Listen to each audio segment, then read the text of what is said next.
ہلال احمد صاحب مقبوضہ کشمیر سے پوچھ رہے ہیں جی مفتی عمران مجید صاحب، یہاں کے حالات کی خرابی کی وجہ سے فجر اور عشاء کی نماز میں مسجد جانے سے ڈر لگتا ہے، کیا گھر میں نماز پڑھ سکتے ہیں؟ دیکھیں، مسجد میں جماعت کے ساتھ نماز پڑھنا یہ مردوں پر واجب ہے، اور عام حالات میں تو اس سے بالکل پیچھے نہیں ہٹنا چاہیے اور یہ گنجائش نہیں ہے۔ البتہ جن وجوہات کی بنا پر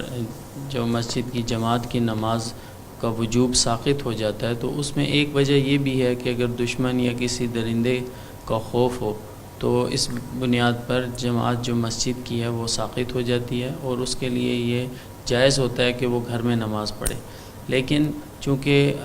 مسجد کی جماعت تو اس سے ساقط ہے، لیکن البتہ اس کو جماعت فی نفسی نہیں چھوڑنی چاہیے، اور کوشش کرنی چاہیے کہ گھر میں جو خواتین اور بچے ہیں ان کے ساتھ وہ جماعت کی نماز ادا کر لے، تاکہ جماعت کا ثواب اس کو بہرحال مل جائے۔